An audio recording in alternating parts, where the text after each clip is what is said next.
याबरोबरच स्वस्ती वाचन होणार आहे. नमो नमः. श्री परमात्मने नमः. श्रीमद्भगवद्गीता अथ नवमोऽध्यायः. श्रीभगवानुवाच इदं तु ते गुह्यतमं प्रवक्ष्याम्यनसूयवे ज्ञानं विज्ञानसहितं यज्ञात्वा मोक्षसे शुभात्. राजविद्या राजगुह्यं पवित्रमिदमुत्तमं प्रत्यक्षावगमं धर्म्यं सुसुखं कर्तुमव्ययम्. अश्रद्धधानः पुरुषा धर्मस्यास्य परन्तप अप्राप्यमान् निवर्तन्ते मृत्युसंसारवर्त्मनि. मया ततमिदं सर्वं जगदव्यक्तमूर्तिना मत्स्थानि सर्वभूतानि न चाहन्तेष्वस्थितः न च मत्स्थानि भूतानि पश्य मे योगमैश्वरम्. भूतभृन्न च भूतस्थो ममात्मा भूतभावनः. यथाकाशस्थितो नित्यं वायुः सर्वत्र भौमहान् तथा सर्वाणि भूतानि मत्स्थानीत्युपधारय. सर्वभूतानि कौन्तेय प्रकृतिं यान्ति मामिकां. कल्पक्षये पुनस्तानि कल्पादौ विसृजाम्यहम्. प्रकृतिं स्वामवष्टभ्य विसृजामि पुनः पुनः.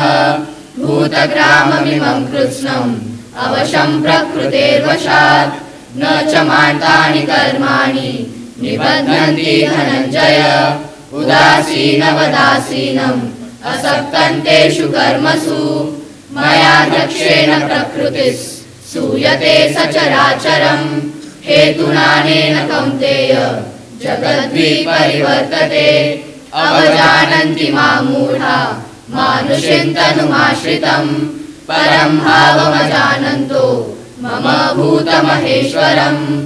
मोहाशामोघकर्माणो मोघज्ञानाविचेतसः. राक्षसीमासुरीं चैव प्रकृतिं मोहिनीं श्रिताः. महात्मानस्तु मां पार्थ दैवीं प्रकृतिमाश्रिताः. भजन्त्यनन्यमनसो ज्ञात्वा भूतादिमव्ययम्. सततं कीर्तयन्तो मां यतन्तश्च दृढव्रताः.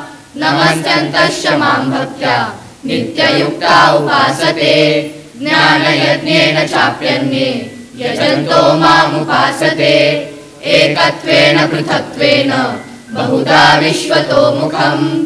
अहं क्रतुरहं यज्ञस् स्वदाहमहमौषधम्. मन्त्रोऽहमहमेवाजम् अहमग्निरहं मृतम्.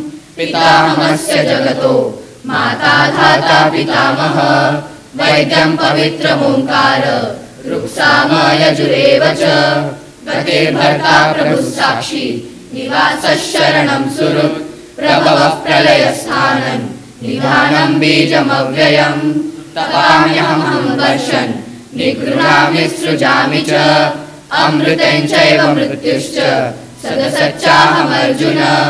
त्रैविद्या मां सोमपाः पूतपापा यज्ञैरिष्ट्वा स्वर्गतिं प्रार्थयन्ते. ते पुण्यमासाद्य सुरेन्द्रलोकम् अश्रन्ति दिव्यान् दिव्येव भोगान्.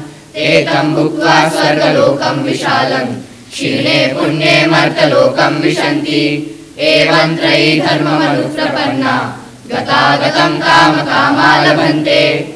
अनन्याश्चिन्तयन्तो मां ये जनाः पर्युपासते. तेषां नित्याभियुक्तानां योगक्षेमं वहाम्यहम्. येऽप्यन्यदेवता भक्ता यजन्ते श्रद्धयान्विताः. तेऽपि मामेव कौन्तेय यजन्त्य विधिपूर्वकम्. अहं हि सर्वयज्ञानां भोक्ता च प्रभुरेव च.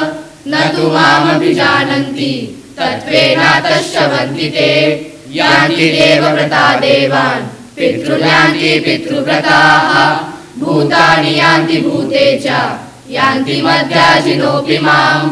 पत्रं पुष्पं फलं तोयं यो मे भक्त्या प्रयच्छति तदहं भक्त्युपहृतम् अश्नामि प्रयतात्मनः यत्करोषि यदश्नासि यज्जुहोषि ददासि यत्तपस्यसि कौन्तेय तत्कुरुष्व मदर्पणम् शुभाशुभफलैरेवं मोक्षसे कर्मबन्धनैः सन्न्यासयोगयुक्तात्मा विमुक्तो मामुपैष्यसि समोऽहं सर्वभूतेषु न मे द्वेषोऽस्ति न प्रियः ये भजन्ति तु मां भक्त्या मयि तेषु चाप्यहम् अपि चेत् सुदुराचारो भजते मामनन्यभाक् साधुरेव समन्तव्यः सम्यग् व्यवसितो हि सः क्षिप्रं भवति धर्मात्मा शश्वच्छान्तिं निगच्छति कौन्तेय प्रतिजानीहि न मे भक्तः प्रणश्यति मामि पार्थ व्यपाश्रित्य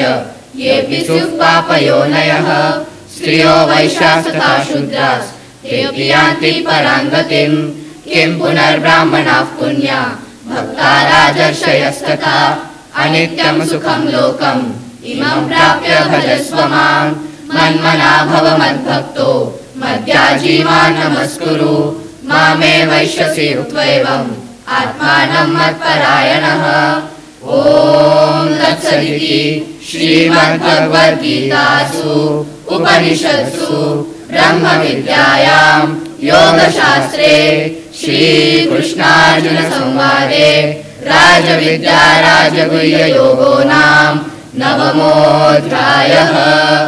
ॐ श्रीकृष्णार्पणमस्तु। धन्यवादः।